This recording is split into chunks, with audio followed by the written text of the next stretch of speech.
हरे राम राम राम हरे हरे, हरे कृष्ण कृष्ण कृष्ण हरे हरे, हरे राम राम हरे कृष्ण कृष्ण कृष्ण हरे हरे, हरे राम राम हरे हरे, हरे कृष्ण कृष्ण कृष्ण हरे हरे, हरे राम राम हरे हरे, हरे कृष्ण कृष्ण कृष्ण हरे हरे।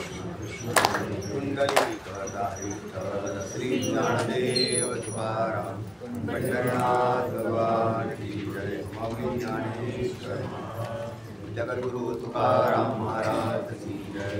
सब संतन की जय। नमः श्री शंकरानंद गुरुपादांबुजन्मणे सविलास महामोह रासरासैक कर्मणे कुंडलीकधारी श्री ज्ञानदेव तुकाराम पंढरनाथ भगवान की जय। मौली ज्ञानेश्वर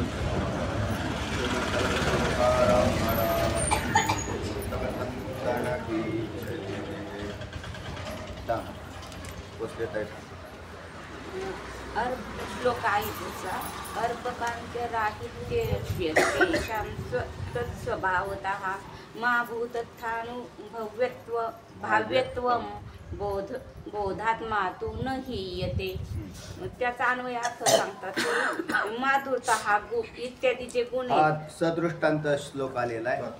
मागच्या वेळेला सिद्धांताचा विषय आलता दृष्टांत, त्याच्यात सदृष्टांत काय ते आता सांगताय. अर्पकांतर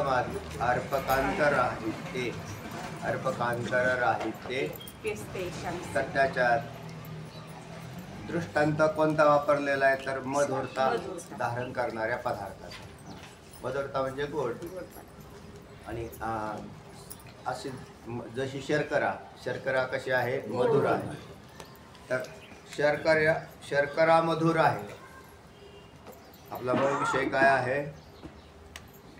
आत्मा हा स्वानुभूतीने जाणला जातो आणि स्वानुभूती हाच त्याच्या ठिकाणचा स्वभाव आहे. असा शब्द प्रयोग केला माग. स्वानुभूतीने तो त्याचा स्वभाव आहे. तो कसा आहे म्हणतात तर जशी साखर गोड आहे, तर गोड साखरेला गोडीपणा आणण्यासाठी दुसरे साखर त्याच्यात, ते म्हणते साखरेचा पाक करा. ते म्हणजे काय टाका, म्हणजे परत साखर टाका. साखरेचा पाक करून साखर नाही टाकली जात, कारण मग तुम्ही कोणासाठी पाक करताय तर म्हणजे साखरेसाठी साखरेचा पाक नसतो. तर ज्याच्यात गोडी नाही, मधुरता नाही, तर त्या पदार्थाला मधुरता आणायची असेल तर साखरचा वापर केला जाईल. तसा आत्मा हा त्याचं जे स्वरूप आहे ते स्वानुभूतीपूर्ण असं स्वरूप आहे. त्या स्वानुभूतीमध्ये स्वसंवेद्यत्वही येतं, कारण तो त्या विषयी भावामधून जाणला जात नाही. असा विषय मागून आलेला सांगा. म्हणजे जसं गोडीला अन्य गोडीची मिष्टान्नाची जशी आवश्यकता नसती, तसेच आत्म्याला अन्य आत्म्याची आवश्यकता नसती. म्हणजे त्याचा स्वतःचाच तो अनुभव असतो. त्याचा स्वतःचा अनुभव असतो तो. तसंच मग गोडी हा जसा साखरेचा गुण आहे असल्यामुळे त्याच्याशी तिचा वियोग होत नाही. तसा त्याचा हा साखरेचा गुण किंवा स्वधर्म आहे तिथला.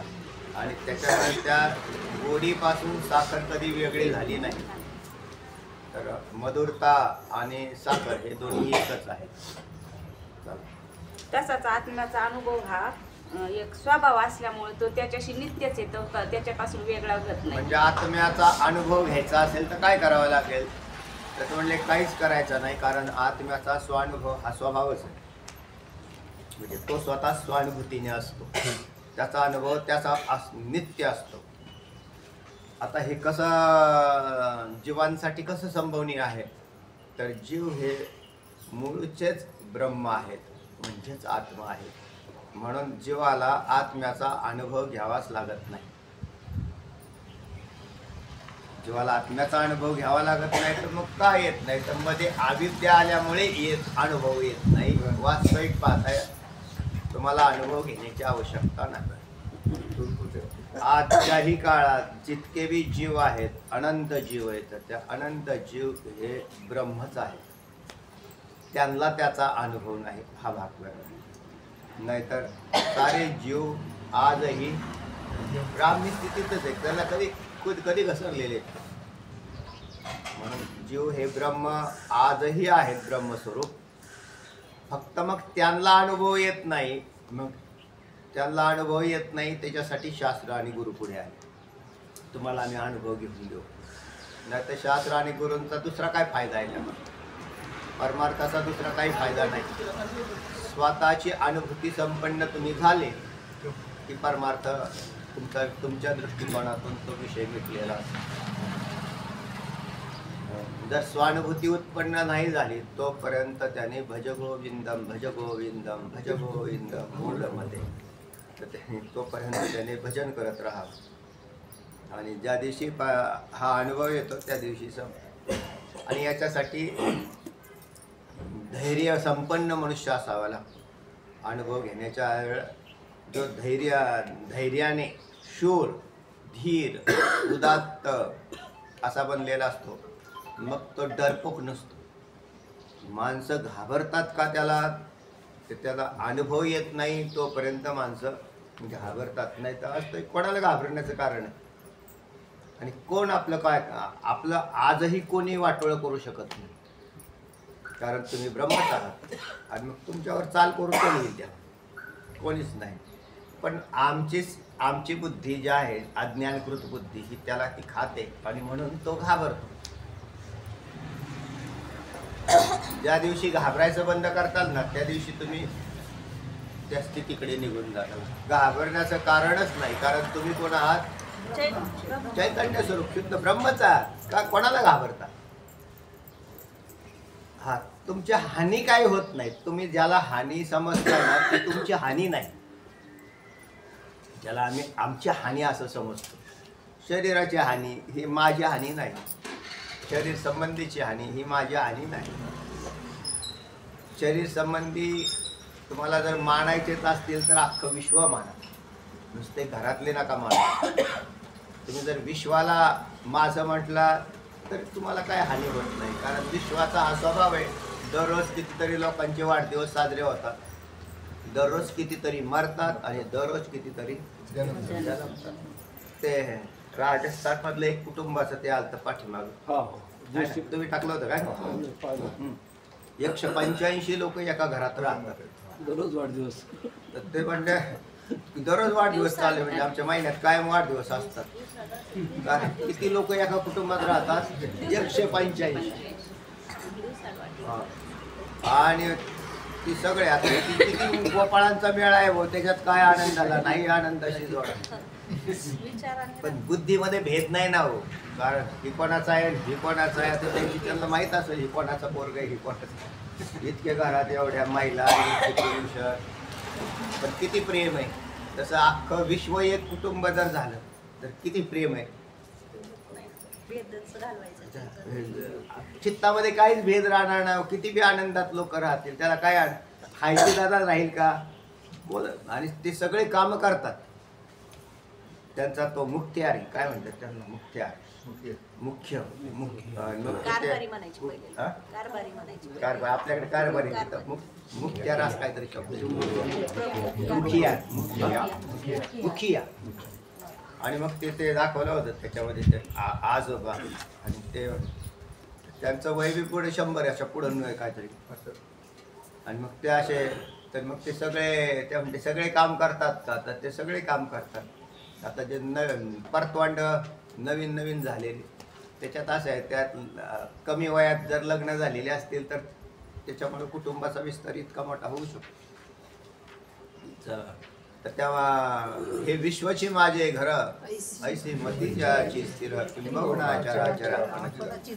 तर अशा प्रकाराने झालं तर दुःख नाही त्याला. हे कमीत कमी सुखप्राप्तीचा हा एक उपाय आहे. आणि वास्तवात पाहिलं तर विश्व आपलंच आहे, म्हणजे ह्याच्यातलं कोणी परक नाही, तर सगळे आपले. पण अशी जी परकी बुद्धी जी तयार झाली ते अज्ञानकृत आहे आणि म्हणून दुःखाला कारण झालेलं आहे. दुःखाला कारण व्हायचं काय कारण? आणि ज्या वेळेला याचा अज्ञान जातं त्यावेळेला नक्की काय होतं तर हेच होतं, सगळे भेद मिटले म्हणजे बुद्धीतले भेद मिटले. पूर्वी होते का? नव्हतेच. अज्ञानकृत भेद आहे ते. अज्ञानाने भेद मिटवले मग तो जीव मुक्त होतो. तर तेव्हा हा आत्म्याचा स्वानुभव हा जीवाला संभवनीय आहे, पण अज्ञान निवृत्ती करण्याची त्याच्यासाठी आवश्यकता आहे. जर अज्ञान गेलं तर संभवनीय आहे, नाहीतर अज्ञान आलं की आवृत्त होऊन दुःख भोगतो तो. म्हणून दुःख निवृत्तीचा उपाय शास्त्राने सांगितलेला आहे. तर तो अज्ञानी जीवासाठी, आवृत्त जीवासाठी, अनावृत्तासाठी नाही. ज्याला बंधनाची नाही ठावे प्रकाशया म्हणावे असं म्हटलं, त्याला काय आवश्यकता सांग. आत्म्याचा अनुभव हा एक स्वभाव आहे आणि तिथे अन्याच्या अपेक्षा याच्यात स्वानुभव या पदामध्ये अजून ज्ञान म्हणजे स्वसंवेद्यत्व दडलेलं आहे. स्वानुभवामध्ये काय दडलेलं आहे? ते म्हणजे अनुभव कसा होतो म्हणजे तो स्वसंवेद्यत्व आहे, तोच त्याचा अनुभव आहे. मी माझा अनुभव म्हणून मला माझा अनुभव घेण्यासाठी लौकिकातली कोणतीच सामग्री वापरली जाते. फक्त वृत्ती शून्य अवस्थेत जाण्यासाठी सामग्रीचा वापर केलेला आहे. जसं वृत्ती शून्य अवस्थेमध्ये जसं योगानंदी ब्रह्मानंदी पुढे 11व्या प्रकरणामध्ये हा विषय आलेला आहे की तुमचं चित्त हाच संसार आहे. तुमचं चित्त हाच काय आहे? संसार आहे. संसार म्हणजे संसार काय हो? संसार काय नाही, चित्त हाच संसार आहे. चित्त संसार, ज्याचं चित्त मिटलं तो संसार मिटला जातो. आणि चित्त ओपन झालं, फाईल ओपन झाल्या त्याच्या की संसार प्रगट होतो.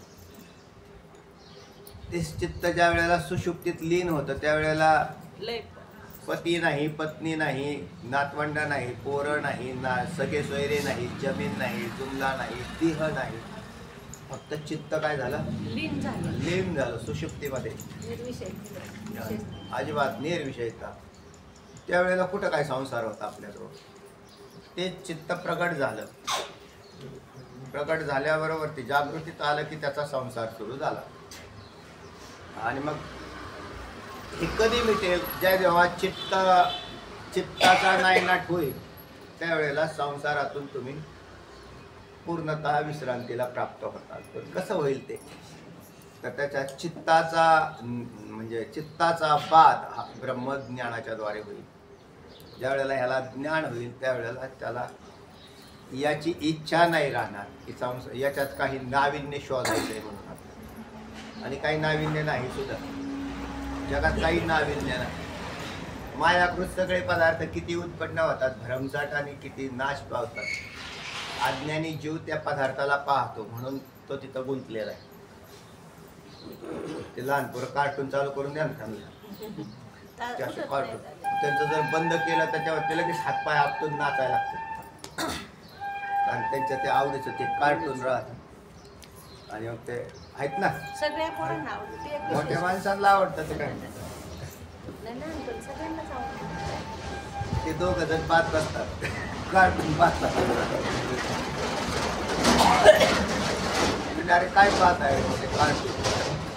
त्या डोकं लावायचं नाही, काही नाही, ते नुसते अशी उड्या मारत राहतात आणि मग ते कार्टून पाहतात. मग ते ठीक आहे कारण त्याच्याशी ते संलग्न होतात.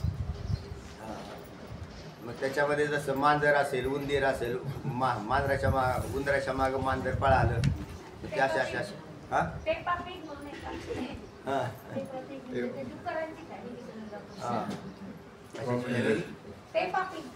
कशाची फॅमिली?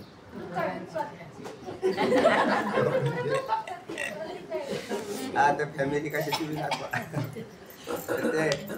पण मग ती ते आहेत ना, ती मुलं त्याच्याशी इतकी एकरूप होतात ना ती त्याच्यात. तसे हे सगळे जीव या कार्टून बरोबर एकरूप झालेले. जगात जेवढे आहेत तेवढे काय आहेत कार्टून शोध चालू आहे.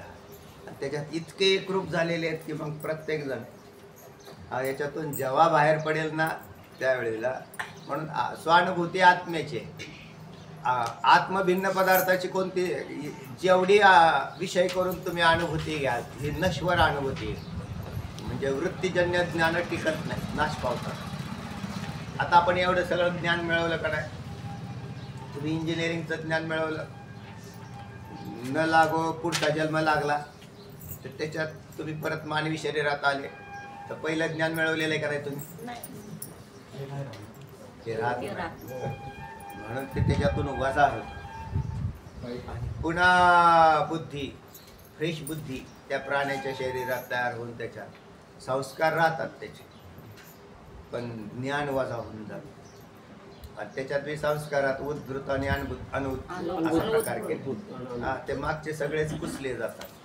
थोडे फार संस्कार राहू शकतात, म्हणून पुनर्जन्म सांगणारे काही वेळेला बोलतात तसे.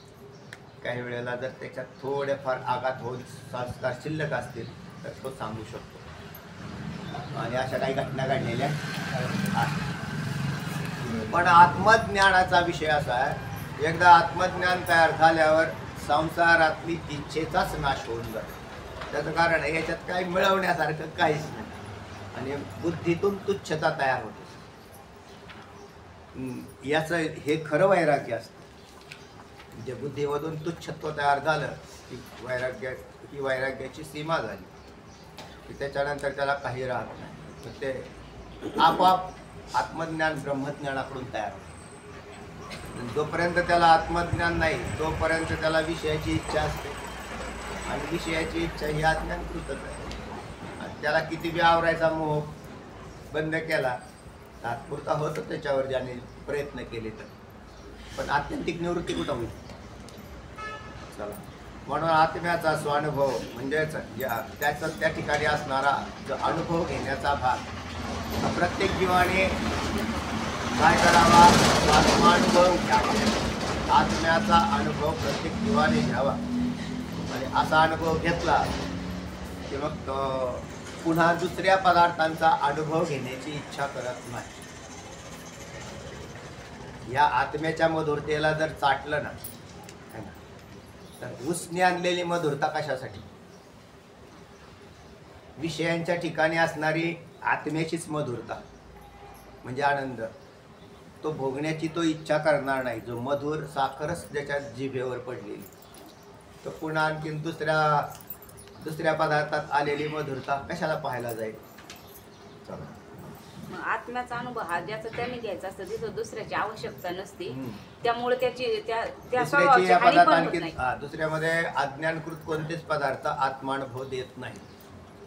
अज्ञानकृत पदार्थ म्हणण्यात अनुभव देणारे पदार्थ म्हणजे एक ज्ञानेंद्रिय, दुसरा आहे मनबुद्धी, बुद्धी आहे. हा या आत्म्याचा अनुभव बुद्धीच्या द्वारे येत नाही. शिवाय म्हणजे साधनं सांगितली मी तुम्हाला, करणं सांगितली त्याची, त्यांनी काही अनुभव येत नाही. प्रमाण त्यांच्याही द्वारे अनुभव नाहीत. कोणतंही प्रमाण आत्म्याचं दर्शन करून देत नाही. खरं तर आत्मदर्शनासाठी यातलं काहीच लागत नाही. मग म्हटलं इतकं शास्त्र कशासाठी शिकवलं?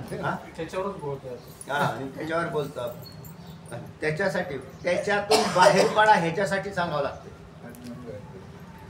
कारण वृत्तीने काय केलेलं आहे? संसाराला पकडलेलं आहे आणि त्या पकडलेल्या संसाराचा छंद बुद्धीतून वजा करायचा आहे. म्हणून मग त्याला त्याच्यातून हे सांगावं लागतं की तिथे दर्शनाला तुम्हाला कशाचीच गरज नाही. जसं पा तुम्हाला मागे एक दृष्टांत दिलता मी. आपण हे संसारात इकड तिकडं रस्त्याने फिरायचं असेल तर पायात चपल्या घालून फिरतो. चपल्या घालून फिरतो का नाही? इकडे तिकडे मंदिरात यायचं असेल तर चपल्या बाहेर काढल्या जातात. म्हणजे मंदिरात चपल्या घालून नाही जाता येत, तर चपल्या बाहेरच काढल्या. तसे संसाराची सगळीच साधनं देवाच्या दर्शनासाठी बाहेर काढावी लागतात आणि निखळ जावं लागेल तर देवाचं दर्शन होतं. चपल्या घालून दर्शन होतं का? सगळ्यांचा त्याग तिथं. आता चप्पल पदाचा अर्थ जेवढं काय आपण चप्पलला कशाला म्हणतो की जेव्हा अशौच आहे, अपवित्र आहे, म्हणून तिला जसं बाहेर काढलं आणि मग तुम्हाला देवाचं दर्शन संभवणे आहे. आता त्याच्यात अपवित्र काय काय आहे? सगळंच अविद्या अपवित्र आहे आणि अविद्येने दिलेली सगळी इंद्रिय जेवढं काय आहे सामुग्री तिची सगळी अपवित्र आहे. तुम्ही सगळ्या अपवित्राचा बाहेर काढायचं आणि केवळ पवित्र. मग आता पवित्र तर केवळ आत्माच आहे, दुसरं काय आहे तेव्हा? जीवाकडे पवित्र काय राहिला? स्वरूप राहील. आणि मग स्वरूपाने स्वरूपाचा अनुभव घ्यावा असं बोलणं शिल्लक राहील पाहिजे. पूर्णतः त्याग करून. म्हणून अज्ञान आणि अज्ञान कार्याचा सगळा त्याग झाला की दर्शन होतं. आपलं फक्त म्हणजे म्हणण्यापुरते आहेत, उपलक्षण आहे. उपलक्षण आहे. आपण आत्यातून तर सगळं घेऊन येतो, हे पाहिजे ते पाहिजे. चित्त घेऊन जाते. म्हणून देवदर्शनासाठी निखळ आवश्यकता. आणि हे निखळता तयार करायला शास्त्र लागते. निखळता तयार करण्यासाठी. कारण गाळ्या कशासाठी टाकत्या? त्यातनं चाळून चाळून गाळून गाळून कचरा काढून शेवटी म्हटल्यावर अविद्या नावाचाच कचरा आहे, तिलाच काढ, बाकीचा कचरा नाही. आणि मग खाली तो आहे तो शुद्ध आत्मा. आणि मग म्हणले त्याचं दर्शन कसं होईल? म्हणजे अनुभव येतात. त्याच्या ठिकाणी काय आहे? अनुभूतित्व. त्याच्या ठिकाणी अनुभूतित्व आहे. तर ते अनुभूतित्व तुम्हाला पाहायला मिळेल. या श्लोकालाच प्रमाण देण्यासाठी पुढचा श्लोक आलेला आहे. त्याचं वाचन झालं. याविषयी प्रमाण देतात. सांगा पुढचा श्लोक कोण सांगताय?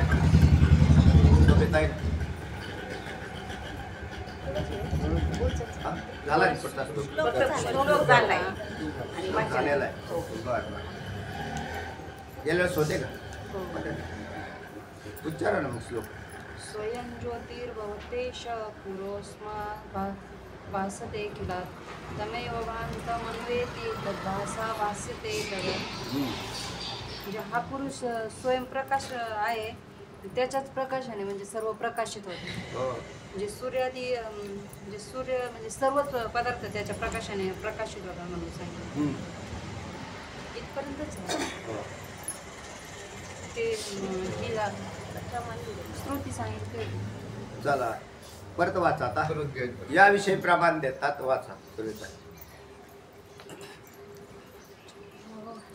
आत्म्याचा अनुभव हाच एक स्वभाव असल्यामुळे त्याला अन्य अनुभव घेणाऱ्याची आवश्यकता नसते व त्याच्या स्वभावाची कधीही हानी होत नाही याविषयी प्रमाण देतात. श्लोक सांगितलाय. स्वयं ज्योतिर्भवतेश पुरोस्मात् भासते खिलात तमेव भान्तमन्वेति तद्भासा भाष्यते जगत्. स्वयं ज्योतिर्भवती एष. स्वयं ज्योती एषः.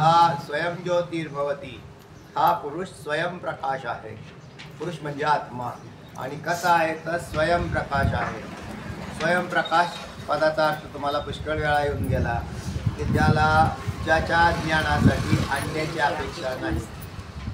तो स्वसंवेद्यत्व ज्याच्या ठिकाणी आहे. स्वसंवेद्यत्व, स्वयंप्रकाशत्व. प्रकाश पदाचा अर्थ ज्ञान. आणि ते म्हणून त्याच्या ओळखीसाठी अन्य कुठला प्रकाश घेऊन जावं लागत नाही.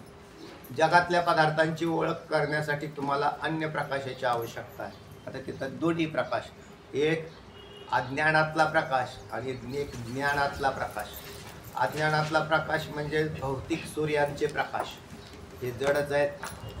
तर सर्व पदार्थांच्यावर अंधाराचं आवरण आहे असं शास्त्र म्हणतं.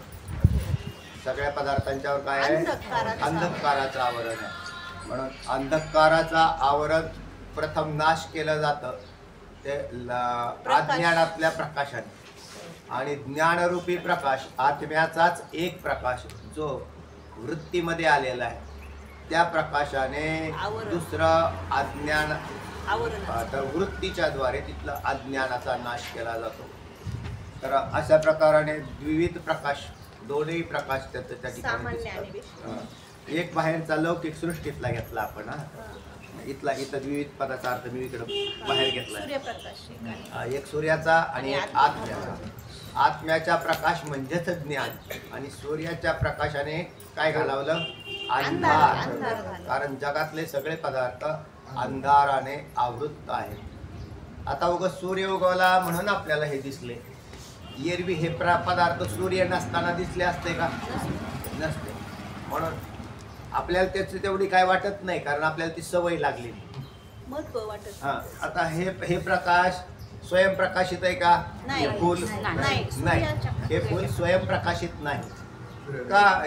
हे पूर्णतः याचं ज्ञान करून द्यायचं असेल तर सूर्याच्या प्रकाशाचीच गरज आहे पहिली. आणि दुसरी गोष्ट, याचं ज्ञान करून द्यायचं तर ज्ञानरूपी प्रकाशाची बी गरज आहे. म्हणजे ज्ञान आपण म्हणतो की हे केवढ्याचं तेवढ्याच आहे काय? चाफ्याचं फुल आहे, हे चाफ्याचं फुल आहे. मग हा सोनचाफा, मग याला चाफ्याचं फुल आहे, हे ज्ञान.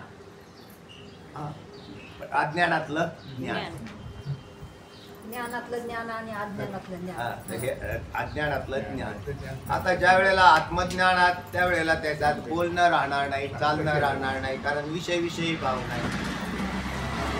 म्हणून पण ते ज्ञान कसं करून घ्यावं, म्हणून मग ध्यान धारणा हे शिकवलेलं आहे. ध्यानादी साधनं आलेली ना, ती त्याच्यासाठी आली. श्रवण पुष्कळ केलं,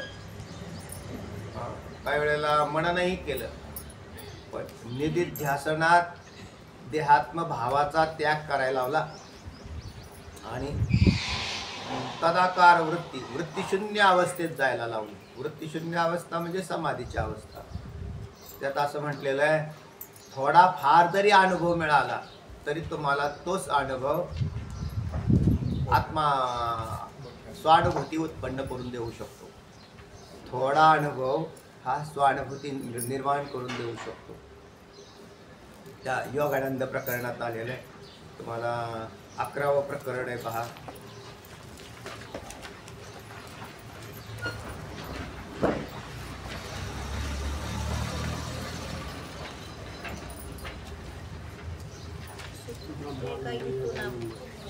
नाही, श्लोक सांगतो ना तुम्हाला, तिथं मोठं प्रकरण आहे.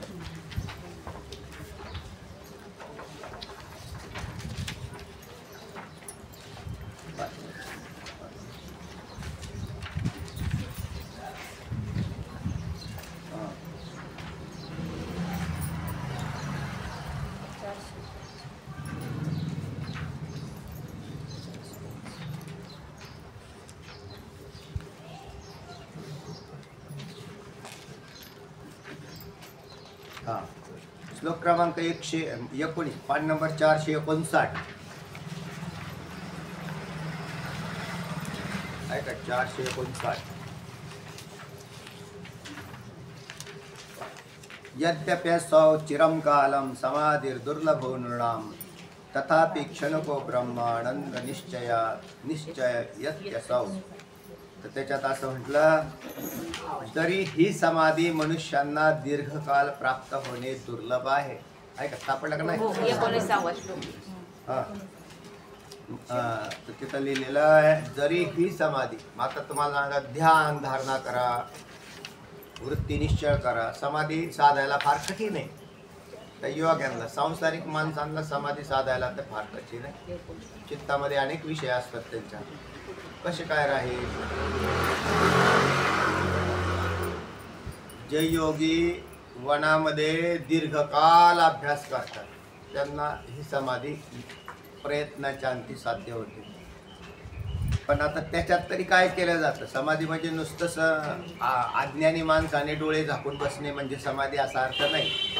तर संपूर्ण ज्ञान हस्तगत केल्यानंतरही समाधीचा अभ्यास होतो. त्याच्यात जरी ही समाधी मनुष्यांना दीर्घकाळ प्राप्त होणे दुर्लभ आहे, दीर्घकाळ दुर्लभ आहे, तरी ती क्षणिक समाधी ही ब्रह्मानंदाचा निश्चय करवते. हे पण सांगायचं होतं तुम्हाला.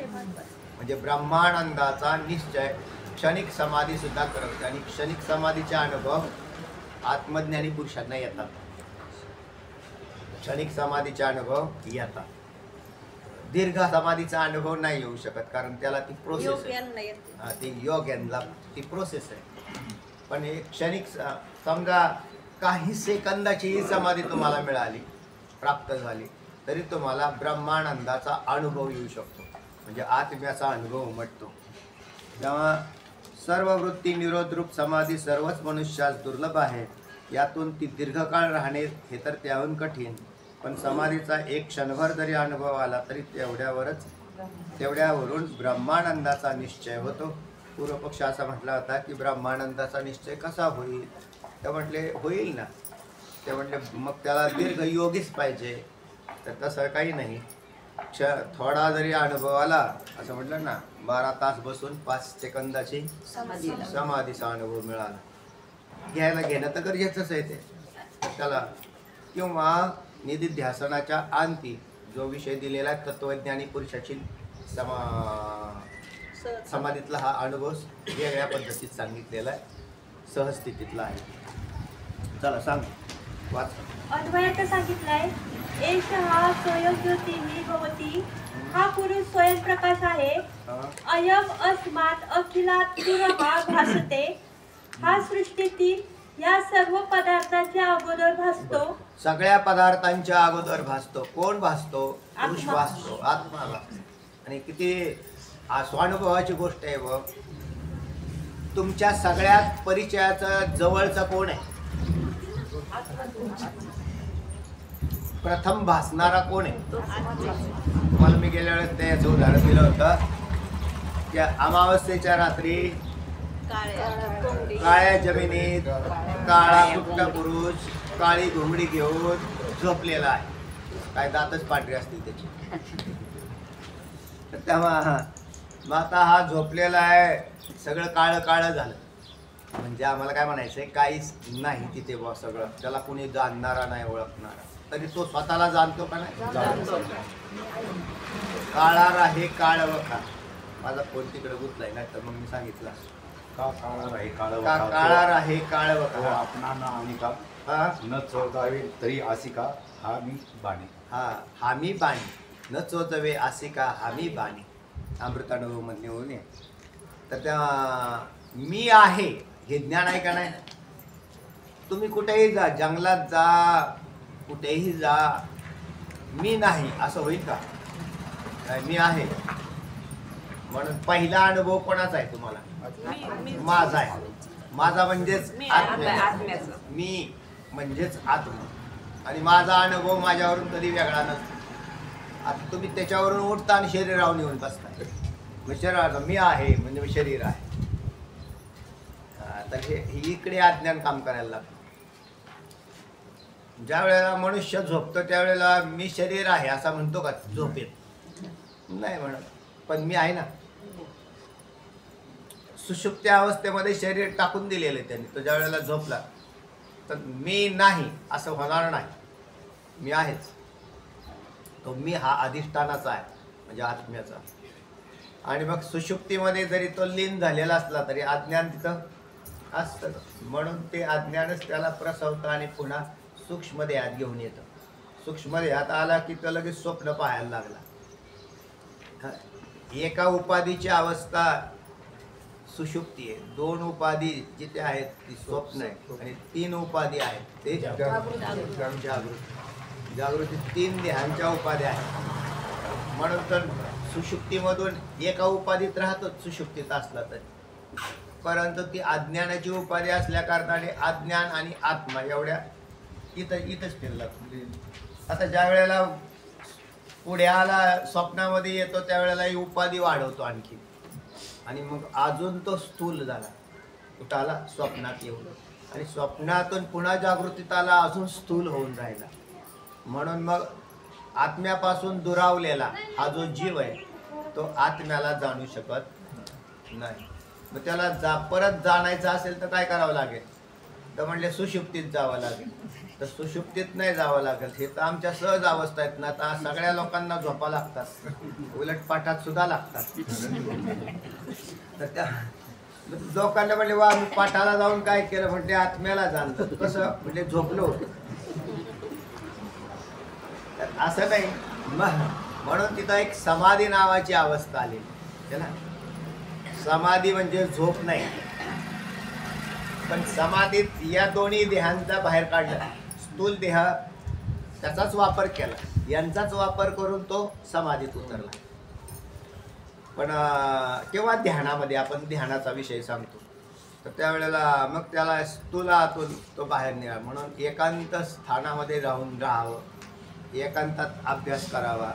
नसेल जमत तर मग मला नाही इलाजाने बहुतेक रात्री वातावरण म्हणजे शांत असतं, काही कुठे गोंगाट नसतो. तर त्यावेळेला म्हणजे तिथले परिणाम करतात बरं का घटक. आपल्याला असं वाटतं की काहीच नाही, लय वातावरण शांत आहे, पण तिथे असणारे संस्कार सुद्धा फार मोठे परिणाम करतात त्याच्यावर. म्हणून त्या अशी जागा निश्चळ ठिकाणी जाऊन अध्ययन केलं. एका ज्या ठिकाणी तुमचं अध्ययन होतं चांगलं त्या ठिकाणी बसत जाऊन,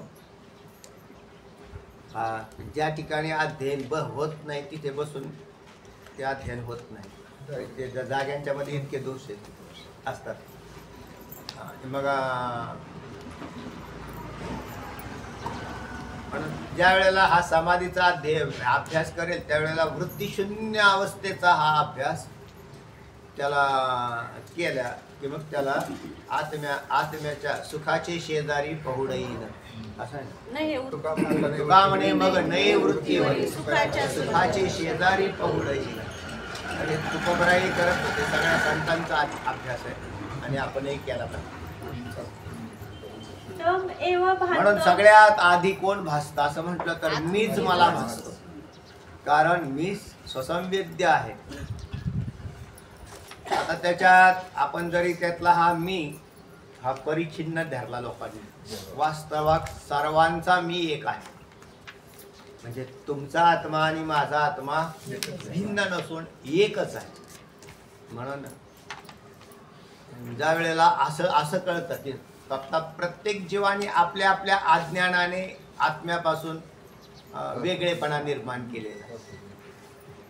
जर सर्वांचा आत्मा एक असेल तर मग मी वेगळा का राहिलो, तर मी स्वतः वेगळा राहतो. मी त्या आत्मेशी संबंध करत ठेवलेला नाही तर जेव्हा कधी ज्ञान होतं, म्हणून ज्ञानी पुरुषाचा आत्मा व्यापक बनला आणि जीवांचे आत्मे परिच्छिन्न राहिले. नाही, सगळे व्यापकच आहे. जीवांनी मानून ठेवलेलं की आमचं आम्ही पाहू, तुमचं तुम्ही बघा महाराज, आमचा काय तुमच्याशी संबंध. ज्या वेळेला सर्वांचा आत्मा एक आहे असं ज्ञान होतं त्यावेळेला भेदभाव सहजची गेला. तर भेद कुठे टिकून राहिला तेव्हा निघून जातो. आणि आपणच विश्व झाला, आपापच गेला. तिथं विश्व स्वरूप बनला की काहीच नाही राहिलं. म्हणून जसे जीव हा आकृष्ट बुद्धी ठेवून संसार करतो, माझं आहे एवढे, मग तो अख्ख्या विश्वाला कुठं माझं म्हणतो. आपली 2 एकर आहे इथं, असे 2 एकर. अरे अख्खी पृथ्वीच तुझी आहे भाऊ, पृथ्वी तुझीच आहे. काय करायचं की आमचं 2 एकर, आमचा 1.5 गुंठा, आमचा 1 गुंठा आहे. हे काय हेच अज्ञान. त्या अज्ञानात राहिल्याने तो कोपडा झालेला आहे आणि दुःखाला हेतू झालेला. नाहीतर दुःख नावाचा काही प्रकार नाही. तम एव भांतम सर्वम अन्वेती. तो भासल्यानंतरच त्याच्या भासाने सूर्यादिगोल भासतात. न तद्भासते सूर्यो न शशांको न पावकः यद्गत्वा न निवर्तन्ते तद्धाम परम. माझ्या धामाला सूर्यादी प्रकाशित करत नाही. यदादित्यगतं तेजो जगद्भासयते किलं यच्चन्द्रमसि यच्चाग्नो तत्तेजो विद्धि मामकम्. मला कोण प्रकाशित करत? मला म्हणजे देवाला नाही, तुम्हाला शब्द वापरा. मला कोण प्रकाशित कराल? मी तर स्वसंवेद्य आहे. म्हणून मला चंद्र सूर्य अधिक प्रकाशित करत नाहीत. तर मी स्वतः स्वयं प्रकाशित आहे आणि स्वतः सिद्ध आहे, अविनाशी स्वरूप आहे. माझा नाश संभवत नाही. आणि म्हणून मी जर अविनाशी नित्य शाश्वत असेल तर मला कोणाचीही भीती नाही. आपल्याला कोणाची भीती आहे? कोणाचीच भीती नाही. कारण माझ्यावरून दुसरा पदार्थ राहिला असता तर भीती आली असती. आणि कल्पित जगत द्वैत भीती निर्माण करत नाही. कल्पित जगत भीती निर्माण करत नाही. चित्रातले वाहक पाहिले, तुम्हाला काय भीती वाटली? चित्रातले वाहक पाहिले. बरं, तुमच्या सगळ्या बाजूने सिंह मूर्त्या केल्या तयार सिंहाच्या, आणि तुमच्या सगळ्या बाजूनी ठेवल्या. काय केल्या? सिंहाच्या मूर्त्या तुमच्या बाजूने सगळ्या अशा बाजूनी ठेवून दिल्या. आणि त्याच्यामध्ये तुम्हाला बसवलं, तुम्हाला काय भीती वाटते नाही होणार. का? ते चित्रातले ज्ञान आहे. खोटं म्हणून मान्यता म्हणून त्याचे चित्रातले इकडे नाही धरत. तुम्ही जोपर्यंत त्याला सत्य समजताल तोपर्यंत तुम्हाला भीती वाटेल. आणि त्यावेळेला ते म्हणजे सगळे सिंह आहेत महाराज. आणि मग ते आता तुम्ही स्वतःला आत्मा समजता का देह समजता? ते असं. तर मग तुम्हाला भीती वाटेल. मग चित्रातले काय आणि साधे काय कसले काय? कारण त्या व्यक्तीला तो देहावर आरूढ झाला. जो देहावर आरूढ झाला की त्याला भीती वाटते. देह मी आहे असं म्हटल्यावर भीती वाटली. मग तुम्हाला व्यावहारिक सत्तेतला सिंह भेटला आणि व्यावहारिक सत्तेतलं शरीर भेटलं. भीती आहे का नाही? त्याला काय, त्याला शरीर काय करणार आहे तो? त्याचं हेशाचं शरीर खाऊ शकतो. तर त्याच्यात आत्म्याचा नाश होत नाही हे ज्ञान त्याच्याजवळ आहे. आत्मा आणि मी शरीर आहे असा भाव. तर भीती वाटते.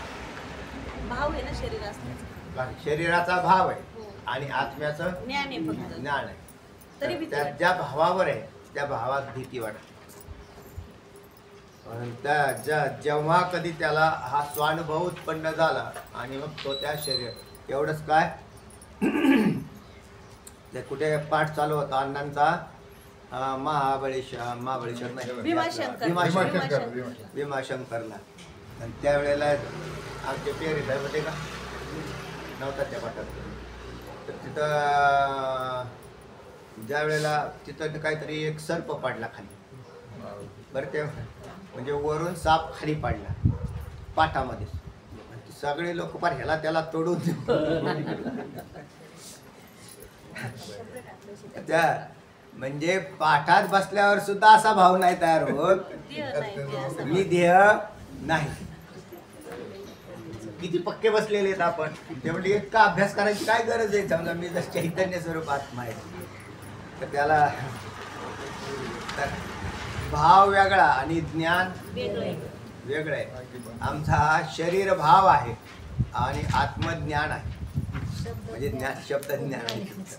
तर त्याच्यात त्याला अभ्यास मग त्याला निधिध्यासनाची गरज लागते. म्हणून तिथं निधिध्यासन कमी पडतं. आणि मग त्याच्यानंतर वास्तविक साप काय करतात असं काही नाही. पण आम्हाला तो प्रतिकूल वाटला आणि प्रतिकूल वाटल्यामुळे तो लगेच त्याच्यावरती आपली ऍक्शन होते. जेवढे पदार्थ प्रतिकूल कारण ती लगेच ही यंत्रणालाही सज्ज आहे. संस्कार आहेत तेवढे. बाहेरची यंत्रणा एकदम सज्ज आहे आपल्या अनुकूल प्रतिकूलची. आणि म्हणून आंतरस्थितीपर्यंत पोहोचाय कठीण आहे. चला तेव्हा सूर्याच्या प्रकाशाने सूर्याचा प्रकाश हा नंतर आहे आत्म्याचा प्रकाश अगोदर आहे हे सांगायचंय. चला तद्भासा जगत भाष्यते त्याच्या प्रकाशानेच हे सर्व जगत प्रकाशित होते. बरोबर. अत्रायम पुरुष स्वयं ज्योतिर्भवती. अत्र अयम पुरुष हा मी कोण आहे? स्वयं ज्योतिर्भवती. मी स्वसंवेद्य पुरुष. पुरुष म्हणण्यामध्ये स्वसंवेद्यत्व आहे. स्वयं ज्योती ही तोच काय आहे? चैतन्य प्रकाश आहे. असा असणारा पुरुष मी आहे. हा पुरुष स्वयं ज्योती ही भवती. अयम म्हणजे हा पुरुष कसा आहे? स्वयं प्रकाश स्वरूप असा आहे. बृहदारण्यक मधला विषय आहे. पुढे अस्मात् सर्वस्मात् पुरतः विभाती. अस्मात् म्हणजे वरती शब्द आलता बघा. अस्मात् अयम अस्मात् आलाय का? म्हणजे या सर्व सर्वत्र अस्मात् सर्वस्मात् अगदी परिपूर्णत्वात सर्वत्रच काय आहे? पुरतः पुरुष हा विभाती. संपूर्ण पुरुष हा सर्वत्रच भरलेला आहे. म्हणजे कणाकणात परमात्मा भरलेला आहे. नृत्य पूर्वतापनीय असं काहीतरी नाव आहे त्याच्या उपनिषदामध्ये. उपनिषद आहे, श्रुती आहे ही.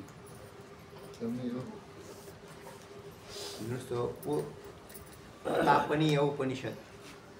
तेव्हा अस्मात् सर्वस्मात् पुरतः विभाती हा संपूर्ण सकळ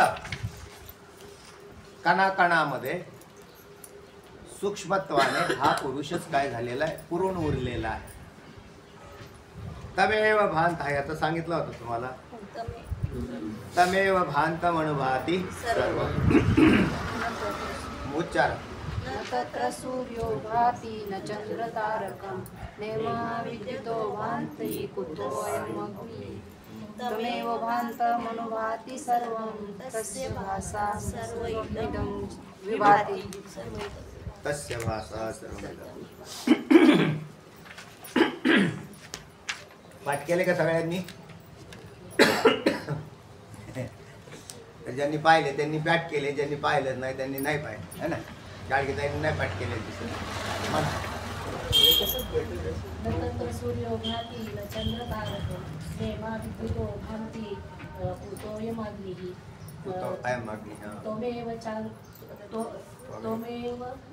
त्वमेव भान्ति मनुभाति सर्वं. भांत असेल. त्वमेव भान्त मनुभाति सर्वं तस्य भासा सर्वमिदं विभाति. वा वा, छान. मस्त ताई म्हणा. मागच्या ताई कोणत्या? मागच्या लाईनच्या एखाद्या ताई म्हणा. नाही त्यात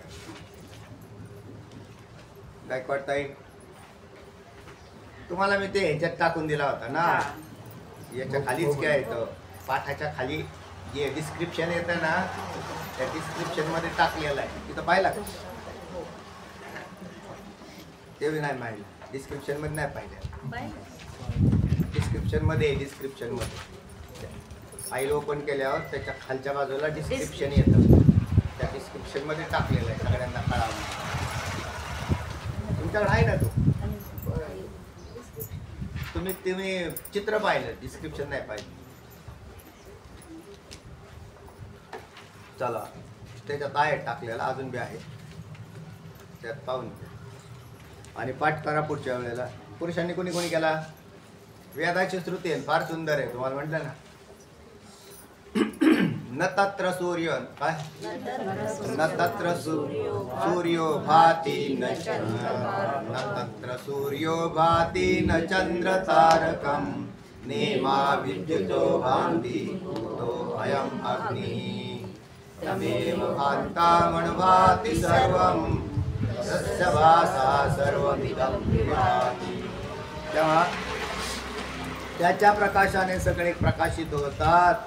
चंद्र तारकम, तारे, चंद्र हे ज्याला प्रकाशित करत, चंद्र काय सूर्य काय हे त्याला प्रकाशित करत नाही, तर हे परप्रकाशित आहे.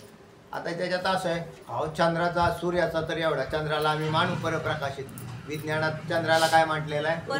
परप्रकाशित. आणि सूर्याला स्वयंप्रकाशित. उपग्रह हा मुख्य. हा, त्याच्यात तारे आणि ग्रह असं आहे ते. स्वयंप्रकाशित मध्ये चंद्र झाला, आपला सूर्य झाला. विज्ञान दृष्टीने सांगतो. तर त्याला ते म्हणजे याला प्रकाश आहे ना, तुम्ही कसं काय त्याला म्हणता अप्रकाशित सूर्याला? तर त्याचा उत्तर असं आहे की हा मायाकृत प्रकाश आहे. कोणता आहे? माया. अज्ञानाच्या पोटात अंधार आणि प्रकाश असे दोन भाग आहेत. काय येतं?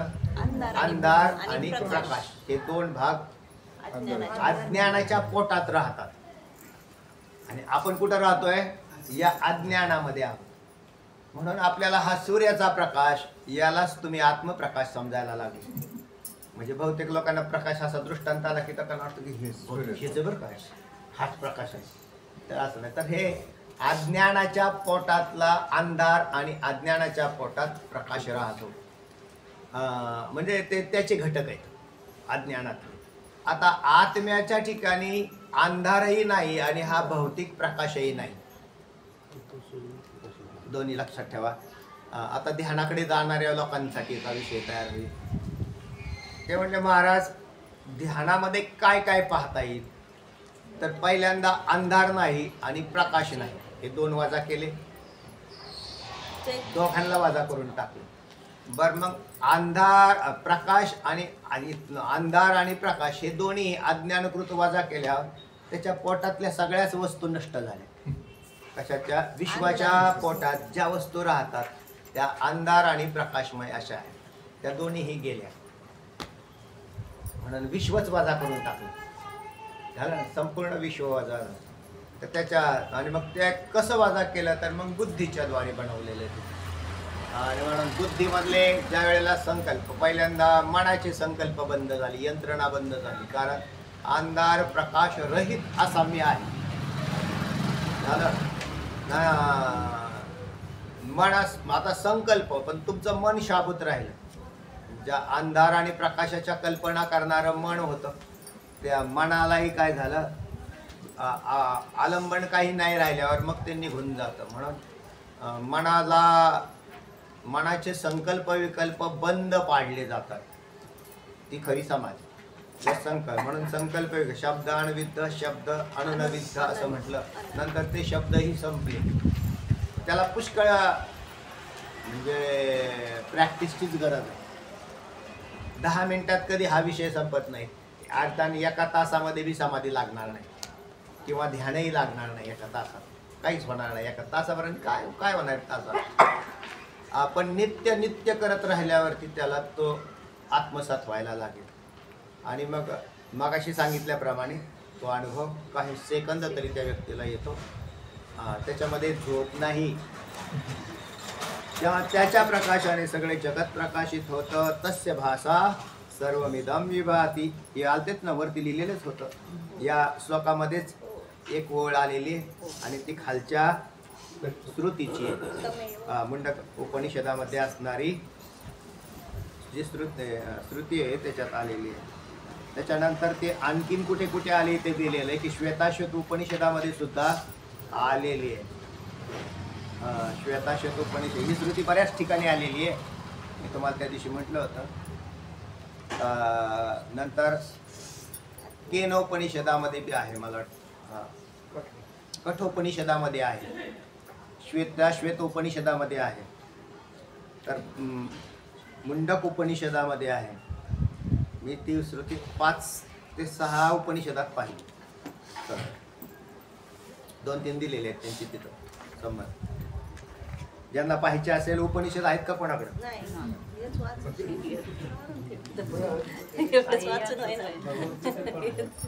भगवद्गीता नाही. ते श्रुतीचा थोडा भाग आला. आता साहित्य श्लोकात आलाय ना. आता या श्लोकात आलाय ना. तद्भाषा तस्य भाषा तद्भाषा भाष्यते जगत असं म्हटलंय ना.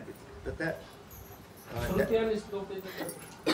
वेदामध्ये वेदाचे जे पुरावे आहेत ना त्यांचं नाव काय आहे? श्रुती. आणि भगवद्गीता आहे तिला स्मृती म्हणतात. स्मृती श्लोक आहेत तेच. त्यांना श्रुत्या नाही म्हणत, आपण श्लोक म्हणतो त्यांना. आणि वेदामध्ये श्लोक असा शब्द न वापरता श्रुती असा शब्द वापरतो आपण. वेदामधले दाखले त्यांना श्रुत्या म्हणतो.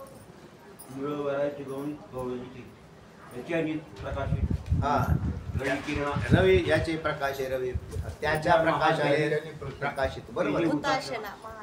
तर तेव्हा संत वाङ्मयामध्ये सुद्धा श्रुत्यांचे अनुवाद आलेले आहेत.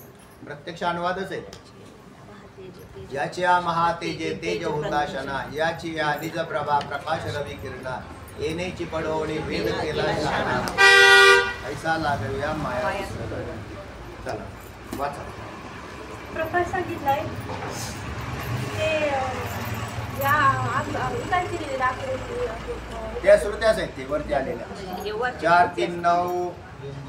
तर याच्यात कठोपनिषदामधली श्वेताश्वेत उपनिषदामधली या अर्थाच्या आणखी कितीतरी श्रुती व स्मृती सुद्धा आहेत ना. लिहिले ना त्यांनी. स्मृत्या सुद्धा आहेत. म्हणजे प्रत्यक्ष भगवद्गीतेमध्येच आहे का नाही. आता भगवद्गीतेमध्ये बी आहे पण तिला श्रुती नाही म्हणायची, त्याला स्मृती म्हणायची.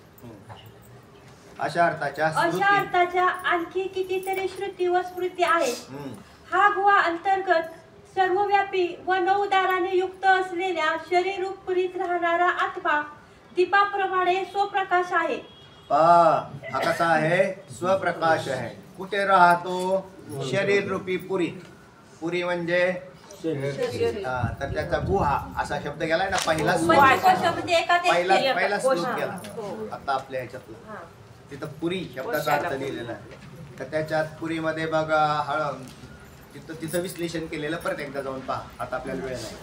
तर तेव्हा या गुहांतर्गत सर्वव्यापी व नवद्वारांनी युक्त असलेल्या, शरीराला द्वार 9 आहेत, युक्त असलेल्या शरीररूपी पुरीत राहणारा आत्मा दीपाप्रमाणे स्वप्रकाश असा आहे. मग आता 9 द्वारातून हा गळून का जात नाही? कारण जसं समजा व्यापक आहे तो म्हणून आता मी बाहेर म्हणजे कसं काय गळून कुठे व्यापक आहे गळून? तर तो व्यापक व्यापक आहे. हा, तेच तर म्हणजे म्हणून त्याला या द्वारांचा काही संबंध नाही, शरीराचाही काही संबंध नाही. कारण तो हा शरीरात राहतो असं म्हणताच येत नाही. कारण तो असंग आहे. शरीर येतात आणि शरीर जातात. मग त्यांनी कुठं संग केला? नाही केला. पण त्याच्याशिवाय शरीर आली नाहीत आणि गेली नाही. शरीर त्याच्याशिवाय आली नाहीत आणि गेली नाहीत. आणि शरीराला तर स्पर्श नाही केला त्यांनी. शरीरांनी त्या प्रकाशाचा वापर करून आपले व्यवहार केले. पण त्या शरीरात उत्पन्न झालेला जो आभास, त्या आभासाने त्याच्यावर लक्ष न देता बाह्य पदार्थांच्यावर लक्ष दिलेलं. जसे जीव आपण सगळं आपलं जास्त चित्तवृत्ती बाह्य पदार्थांच्यावरती आकृष्ट आहे. खायचं काय, प्यायचं काय, काय करायचं, पुढचं नियोजन, पुढे काय करायचं, बाजार आणायचा का, हे सगळं नियोजन करतो. पण आत्म्याकडे लक्षच नाही. म्हणून मग या शरीरामध्ये हा जीव युगानुयुग राहतो, जन्म घेतो आणि मरतो. आणि जेव्हा कधी त्याची नजर अधिष्ठानाकडे जाईल त्या दिवशी तो मुक्त होतो, परत तिकडे जातच नाही, फिरकलाच नाही तो. जसे आमचे कान्होबा महाराज म्हणजे तुकोबारायांचे थोरले बंधू विरक्त होते. ते सावजी होते. सावजी. सावजी जास्त विरक्त. कान्होबा छोटे. तर सावजी महाराज ज्या वेळेला विरक्त पत्नी गेल्यानंतर ते जे निघून गेले ते म्हटले येतो बरं का दादा, येईल म्हटले परत. त्यांना यायची इच्छाच नव्हती ना. आले का ते माघारी? सावजी आलेच नाही, जे गेले ते निघूनच गेले. का बरं? याचंच नाव त्याच्यामध्ये रस राहिला नाही. जीवाला संसारात रस का वाटतो आणि म्हणजे रस अनुभवतो तो वाटतो का? तर तो अज्ञानाने वाटतो. म्हणजे नसलेल्या रसाची उत्पत्ती करणं म्हणजे संसार. असलेल्याचा नाही, काही नाही, काहीच नाही त्याच्यामध्ये, निरस. आणि मग त्याच्यामध्ये रसाची उत्पत्ती करतो आणि मग त्याच्यामध्ये तो राहतो. आणि जो खास रस आहे, ब्रह्मरस घेई काढ तेने पिढा तो तिकडे फिरकतच नाही. चला वाचा. म्हणजे दिव्याचे ज्ञान होण्यात जसा अन्न दिवा लागत नाही, एका दिव्याचं ज्ञान व्हायला दुसऱ्या दिवा लागत नाही. पण अंधारात तुम्हाला रस्त्याने जायचं असेल तर तुम्हाला दिव्याची आवश्यकता आहे. कारण अंधार आहे, त्या अंधाराची निवृत्ती करायची. तर हा लौकिक दृष्टांत हे लक्षात ठेवा. पुन्हा पुन्हा सांगितलं तुम्हाला. लौकिकात अज्ञानातला अंधार आणि प्रकाश हे अज्ञानाचे भाग आहेत, अज्ञानाचाच भाग आहे. आणि आत्मप्रकाश ज्याला ज्ञान म्हणतात. आता आम्हाला दुसरा शब्द नाही म्हणून आम्ही तुम्हाला सारखं प्रकाश प्रकाश शब्द वापरतो, पण तो ज्ञानरूपी प्रकाश आहे म्हणून तिथं ज्ञानाला प्रकाश म्हटलेला आहे. चला. तसेच त्याच्या ज्ञानास अन्य ज्ञानाची जरूर नाही. बिलकुल. जगातील विविध पदार्थ जे प्राण्याला भासतात ते ह्या आत्मज्योतीने प्रकाशित झाल्यामुळेच भासतात. आत्मज्योतीने प्रकाशित झाल्यामुळे जगातले सर्व पदार्थ भासतात. आंतरज्योती, बहिर्ज्योती, प्रत्यक्ष ज्योती, पुनः पुनः ज्योतिष ज्योती, स्वयं ज्योती, आत्मज्योती शिवस्याहम सांगितलेला होता पूर्वी एक श्लोक. चला. कारण शरीरात जर आहे का आत्मज्योती पाठ सगळ्यांचा?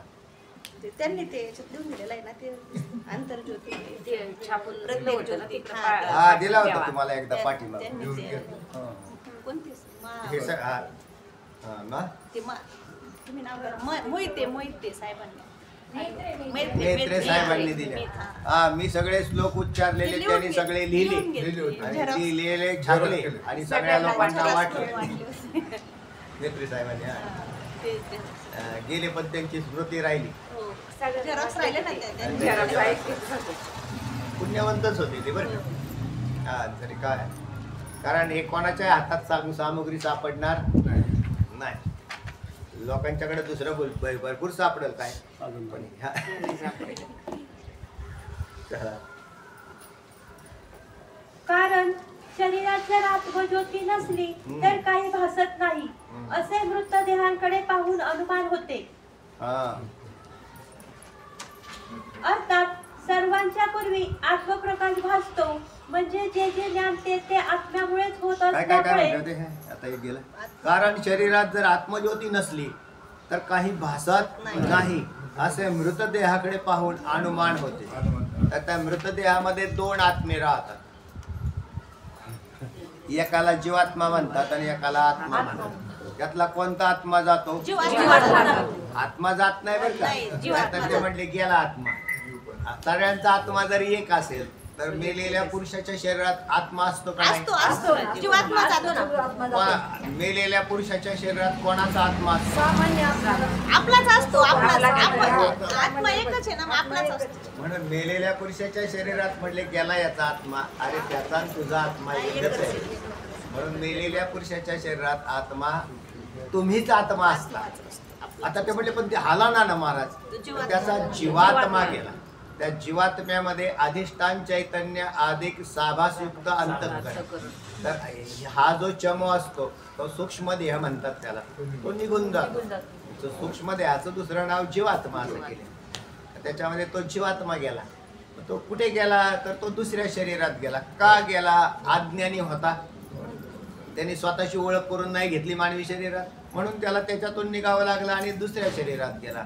ब्रह्मव्यक्ता पुरुषाचा आत्मा कुठेच जात नाही, म्हणजे जीवात्मा सुद्धा. तो जीवात्मा कुठे झाला म्हणजे बाद झाला. म्हणून मुक्त पुरुषाच्या जीवात्म्याला गती प्राप्त होत नाही. वृद्धगती, अधोगती असं म्हटलं ना. अधोगती नरकाला गेला, अधोगती स्वर्गाला वैकुंठाला गेला. वृद्धगती म्हणजे मुक्त पुरुष होता, वैकुंठवासी लिहा म्हणजे वावळट छाप तसं नाही लिहावं. जे मुक्त असतात ना तर ते वैकुंठाला नाही तर ते ब्रह्मरूप होतात. ब्रह्मरूप, ब्रह्मलीन असे शब्द वापरा. मग ब्रह्मलीन झाले म्हणजे पुन्हा गतीला गेले नाही. ब्रह्मलीन पुरुष हा वैकुंठाला जाणाऱ्या पुरुषापेक्षा श्रेष्ठ आहे. कारण वैकुंठाला गेलेल्याचा जीवात्मा शेष असतो, शिल्लक आहे का नाही. हा, त्याच्यात वासना न्यून आहे असा तो श्रेष्ठ आहे. पण भोगासाठी उभा आहे तिथं तो, त्याला अजून भोग घ्यायच्यात अशी जरी इच्छा आहे ती. म्हणून त्याच्यामध्ये इतके भेद आहे. कोणाला कळतं काय बी लिहितात. स्वर्गवासी काय, कैलासवासी काय, वैकुंठवासी काय तरी लिहा का जाऊ मग आपल्या लिहित राहतात. काय काय तर ते पिऊन पडलेले असतात. तर ते म्हटले त्यांच्या वर्ष श्राद्धाला लिहून टाकलं स्वर्गवासी, म्हणजे पिणारी माणसं कुठं जातात? काहीतरी मग तिथं काही नरकवासी लिहिते का? म्हणून त्यांनी लिहिलं. वास्तवता वेगळी आहे आणि लिखाण वेगळं आहे, हे लक्षात ठेवायचं. काय काहीच नाही लिहिलं तर मग आम्ही समजू बा ठीक होती, व्यवस्थित होती. कमीत कमी माणूस म्हणून तरी चांगले जगले. वाचा. अर्थात सर्वांच्या पूर्वी आत्मप्रकाश भासतो. बरोबर, सगळ्यांच्या पूर्वी आत्मप्रकाश भासतो. मी सकाळी उठताना सुद्धा माझं मला स्मरण होतं का लोकांचं होतं? पहिलं स्मरण कोणाचं होतं? तुमचं तुम्हाला स्मरण आहे. लोकांचं नंतर होतं. मग ऐका बायको कुठे गेली, पोरं कुठे गेले, कोण आलं, हे नंतर स्मरण. पहिलं स्मरण मी आहे, मी आहे. झोपला तरी मी आहे, अहम. फक्त तो अज्ञानकृत अहम असतो. आणि जेव्हा आत्मज्ञान होतं तेव्हा त्याचं तो तिथून बदलला जातो आणि अधिष्ठानाच्या ठिकाणी राहायला जातो. निरंजनी आम्ही बांधिले. म्हणजे जे जे ज्ञान ते आत्म्यामुळेच होत असल्यामुळे त्याचा अनुभव पूर्वी येतो. बरोबर. तसेच सूर्यचंद्रादी किंवा अंतकरण इंद्रियादी यांचे सर्व प्रकाश व चैतन्य आभास या नियंत्याच्या प्रकाशाचे व चैतन्याचे अनुकरण करतात. बरोबर. त्याचं काय करतात? अनुकरण करतात. म्हणजे चंद्र सूर्यादी किंवा अंतःकरण इंद्रियादी यांचे सर्व प्रकाश व चैतन्याभास या नियंत्याच्या प्रकाशाचे व चैतन्याचे अनुकरण म्हणा. अनुकरण कशाला? तिकडून येतंय ते सामग्री कुठून उपलब्ध होते तुम्हाला? त्याच्यापासूनच, मुख्य आत्म्यापासूनच होते. तसे आत्म्याचे मुख्य आत्मा, गौणात्मा, मुख्यात्मा, मिथ्यात्मा, गौणात्मा असे प्रकार केलेले. मुख्यात्मा म्हणजेच आत्माच ना. मुख्यात्मा आणि मिथ्यात्मा असं म्हटलेलं आहे. शरीराला मिथ्यात्मा म्हटलेलं आहे. पंचदशीमध्येच विषय येतो. आणि पुत्राधिकांना गौण आत्मा असंही म्हटलेलं. चला येईल पुढे कुठेतरी विषय. याला अनुकृते तत्सत हे उत्तर मीमांसेचे सूत्र सुद्धा प्रमाण आहे. अनुकृत्य म्हणजे त्याचं अनुकरण करावं, याचंच अनुकरण करावं. कशाचं? आत्म्याचं. आणि करतातच. त्याचीच उपलब्धी, त्याच्याच उपलब्धीने सगळे उपलब्ध होतात. जगत गंधर्व गंधर्व अतोहम न कथम ब्रह्म सर्वज्ञम सर्व कारणम. सर्वज्ञम सर्व कारणम. तर त्याच्याच प्रकाशात हे सगळं काही दिसतं, भासतं आणि मग त्याचंच अनुकरण करणं गरजेचं आहे. तसेच शतश्लोकीस्त यम भांतम चितगणेकम चितगणेकम या श्लोकातही हा श्लोकही या प्रतिपादनाला सहाय्यभूत असल्यामुळे त्याचा अर्थ येथे देतो. बर, त्याचा हा श्लोक एक तुम्हाला याच्यात कुठे आहे? सापडले का? काढले का शोधून? शतश्लोकिस्त असं म्हटलंय. शतश्लोकित मध्ये ते नाही का? यम मांतम चित घणाईकम. तरी हा श्लोकही सांगतात त्याचा अर्थ तिथपर्यंत एवढाच दिला. अर्थ खाली दिलाय, वाचा. तरी त्याचा अर्थ आणि तो श्रुतीचा अर्थ समांतर आहे.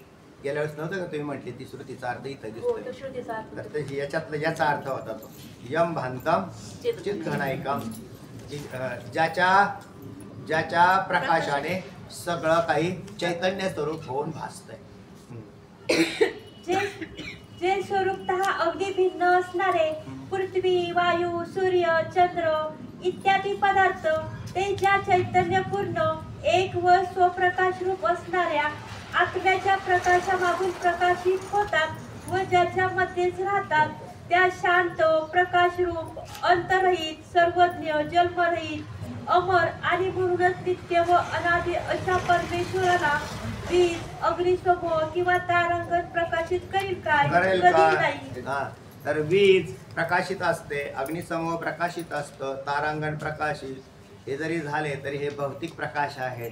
हे प्रकाश शांत प्रकाशरूप अंतरहित सर्वज्ञ जन्मरहित अमर आणि म्हणूनच नित्य अनादि असा जो परमेश्वर त्याला प्रकाशित करत नाही.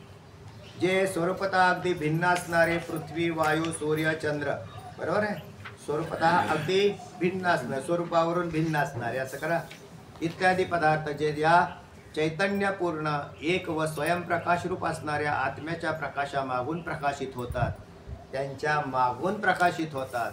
पहिला प्रकाश कोणाचा? आत्म्याचा. आणि मग ते कसे याला प्रकाशित करतील? बापाने मुलाला जन्म दिला, मुलाने नातवाला जन्म दिला, नातवाने आजोबाला जन्म दिला, असं होईल का? नाही हो. तसा आत्मा हा पहिला आणि मग त्याच्या प्रकाशाने बाकी सृष्टी झाली. पण चंद्र सूर्यादी झाले, त्याचे प्रकाश नंतर आले. पहिला प्रकाश आत्म्याचा. सर्व विजानाती तम तेन विजानीयात. म्हणजे ज्याच्या योगाने हे सर्व जाणतो त्याला कशाने जाणावे? एनेदम सर्वम विजानाती तम केन विजानीयात. विजानीयात म्हणजे जाणणं. ज्याच्या जाणण्याने सगळे जाणले जातात त्याला कोण जाणेल? तर त्याला कोणी जाणणार नाही. म्हणून हे मैत्रेयी विज्ञात्याला कुठला विषय आहे सांगा? बृहदारण्यक. बृहदारण्यक उपनिषदात म्हटलेलं आहे. एनेदम सर्व विजानाति तम केन विजानीयात. ज्याच्या प्रकाशाने सगळे जाणले जातात त्याला कोण जाणेल? कोणता प्रकाश त्याला जाणेल? तर हे मैत्रेयी, हे याज्ञवल्क्य मुनींची पत्नी विज्ञात्याला म्हणजे पत्नीला पुत्राला ब्रह्मज्ञान सांगावं असं शास्त्रात लिहिलेलं बरं का. म्हणजे पत्नीला ब्रह्मज्ञान सांगावं असा विषय आलेला आहे. कोणी असे म्हणेल की स्त्रियांना ब्रह्मज्ञान सांगावं का नाही सांगावं, पण हा विषय तिथं आलेला आहे की जर फक्त त्यांचा अधिकार पाहायचा आणि अधिकार पाहून त्यांना काय करावं, आत्मज्ञान सांगावं. म्हणून महिलांना अधिकार वेदात बी आहे तसा, तिथं लिहिलेलं आहे तसं.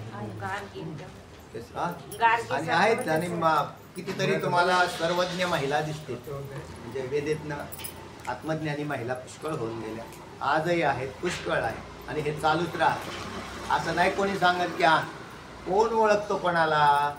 आत्मज्ञानी पुरुषाला कोणीच ओळखत नाही. लोक कीर्तनकाराला ओळखतील, प्रवचनकाराला ओळखतील का आत्मज्ञानाला ओळखतील? आत्मज्ञानाला नाही कोणी ओळखत. कारण त्याच्या उंचीप्रमाणे आपली ओळख असते. आपण कोणाला ओळखतो, आपली जेवढी उंची असते तेवढ्याच उंचीच्या माणसाला आपण ओळखतो, त्याच्यापेक्षा जास्त उंचीचे माणसं आपल्या ओळखीत येत असतात. म्हणून मग आणि बरं मुक्त काही सगळे नसतात. म्हणून आजही कितीतरी स्त्रिया ब्रह्मव्यक्त्या असू शकतात, पण त्यांच्याबरोबर ते त्यांच्या महिमेत राहतात. त्या असं काय बोर्ड लिहितात का आम्ही ब्रह्मव्यक्ती आहोत, असे मूर्ख लिहितात बोर्ड. चला, तेव्हा साधनाने जाणावे हे मैत्री विज्ञात्याला म्हणजे त्या आत्म्याला कोणत्या साधनाने जाणावे. विज्ञाताला या पदाचा अर्थ आत्म्याला बरं का. त्याला कोणत्या साधनाने जाणावे, तर बृहदारण्यक उपनिषदामधलं हे भाष्य आहे. या श्रुतिवाक्याचा अर्थता अनुवाद करतात, तर त्याचाच अनुवाद येणार आहे येनेदम जानते, म्हणजे त्याच्यातच आलाय पुढे आता. तर तो नंतर विषय पाहू. कुंडली वरदारी